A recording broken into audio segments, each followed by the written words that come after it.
9h06, RMC, de proposer des zones pour les vacances d'été. Moi, je ne sais pas, mais vous allez vous exprimer et nous dire. Allez-y, 9h11 minutes. Nous allons commencer, et j'y tiens, parce que ce matin, malheureusement, je devais avoir une opposante syrienne, mais je ne sais pas ce qui lui est arrivé. Je ne sais pas pourquoi elle n'était pas en ligne avec moi.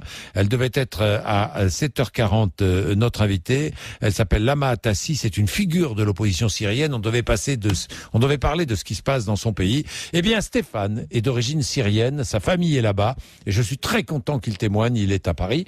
Stéphane, bonjour Stéphane. Jean-Jacques. Merci vraiment d'être. Oui, je vous entends très bien, Stéphane. Oui, et je tenais absolument à ce que nous commencions avec la Syrie. Votre famille est là-bas. Oui, exactement. À quel endroit? À Damas? À Damas, Stéphane? Non, en fait, nous sommes originaires de Hama, justement, la ville dont vous parliez, justement. Alors, juste une petite parenthèse concernant Hama.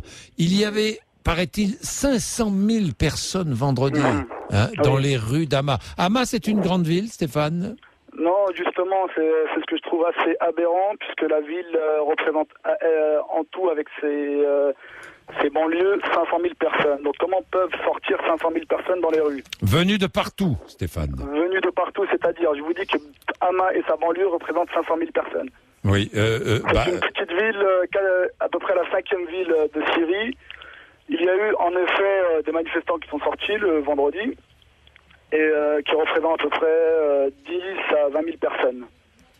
Pour vous, il n'y a eu que 10 à 20 000 manifestants? Exactement, 10 à 20 000 personnes qui se sont agglomérées au niveau de la place qu'on appelle Saht el-Afri, ça veut dire la place du fleuve Oronte. Oui. Et qui s'agglomèrent ici tous les vendredis en sortant de la mosquée.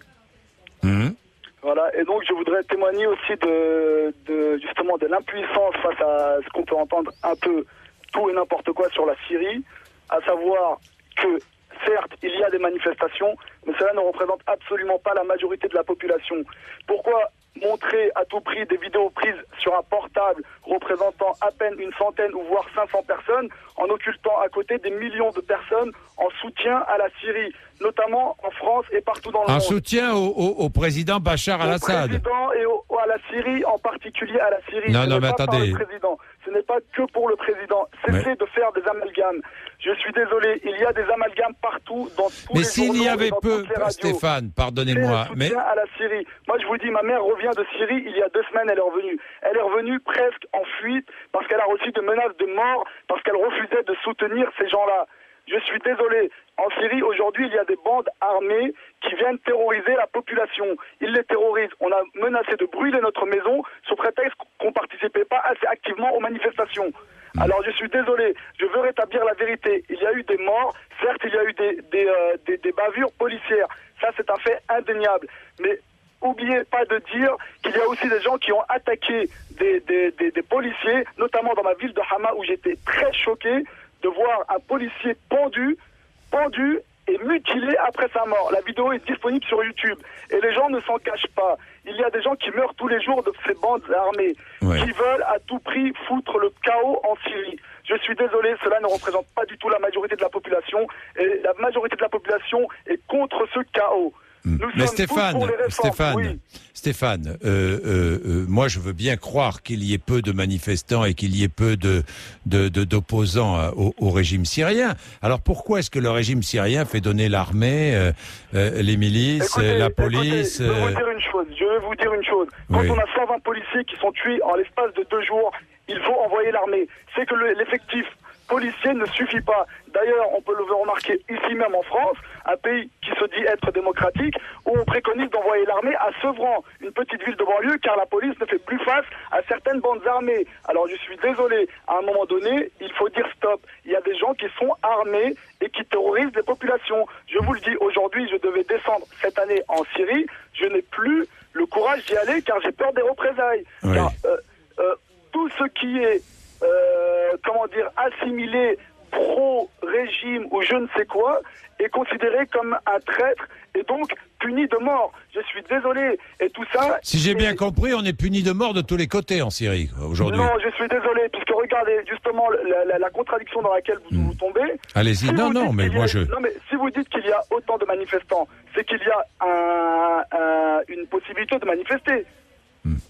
Oui, N'est-ce pas? enfin, les manifestations qui sont très vite réprimées. Très vite réprimées, je suis désolé. Si elles étaient très vite réprimées, eh ben, le peuple ne sortirait plus et aurait peur. Je suis désolé. Quand Ben, on ça, attaque un policier, écoutez, dans n'importe quel pays au monde, lorsqu'on attaque un policier, il faut s'attendre à des représailles. Le policier ou l'armée ou qui que ce soit qui représente l'État est un endroit sacré. Peu importe le régime ou qui que ce soit, quel pays, on ne peut attaquer impunément un lieu appartenant au droit, au bien commun.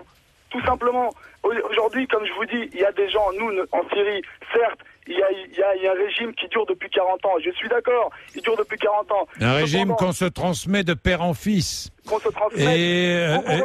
Et on s'enrichit. Pardon, mais c'est comme en Tunisie ou en Égypte, on s'enrichit. Oui, s'il vous plaît, s'il vous plaît. La France était la première à soutenir la Tunisie et la première à soutenir l'Égypte. Ah, mais ça, vous avez raison. Jusqu'à présent, personne ne s'en indignait. Oui, ça c'est vrai. Je voudrais insister sur le fait que, pour l'instant, je n'ai pas vu de personnes s'insurger contre le roi d'Arabie Saoudite, tous les présidents sont membres de sa famille. Vous avez raison. Il y a même tous les pays du Golfe. Or, ils sont décrits par le président Barack Obama comme un exemple à suivre. Ça, vous avez raison.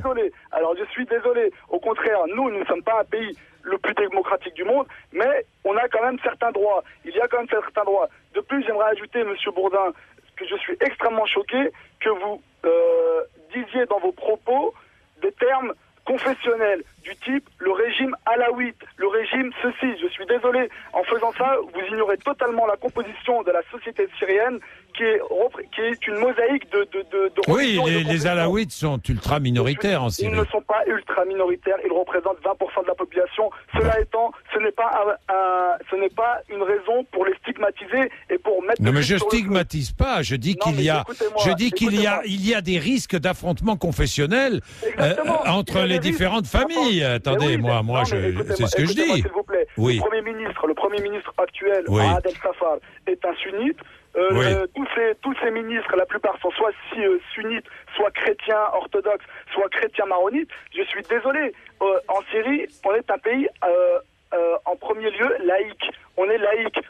Vous pouvez appeler ça une dictature ou ce que vous voulez. On est d'abord laïque. Moi-même, qui suis sunnite, je soutiens.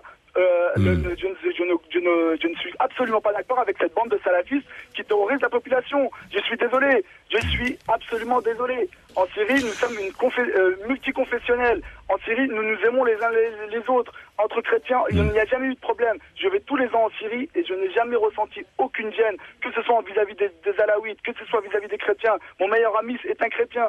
Ce n'est absolument pas un problème. Il ne faut pas mettre ça en avant, dire que c'est un régime alaouite qui sous-entendu aurait pris le pouvoir comme une espèce de mafia pour terroriser la population. Je suis désolé, ce n'est pas vrai. N'importe quel expert de la Syrie et qui s'y soit rendu vous le dira, ce n'est absolument pas vrai. Il y a une minorité, le plus, je voudrais ajouter que justement la minorité alaouite vivent dans des villages, dans les montagnes, alors qu'ils ne sont absolument pas en contact avec la population de notre région. Merci Stéphane, dans tous les cas. Merci, vous avez pu vous exprimer. La vérité, et merci à vous de m'avoir écouté. Merci Stéphane. Bonne journée. Au revoir Stéphane. Allez, ça va faire réagir, j'en suis absolument certain. Marie Régnier. Et je vais prendre Jacques sur les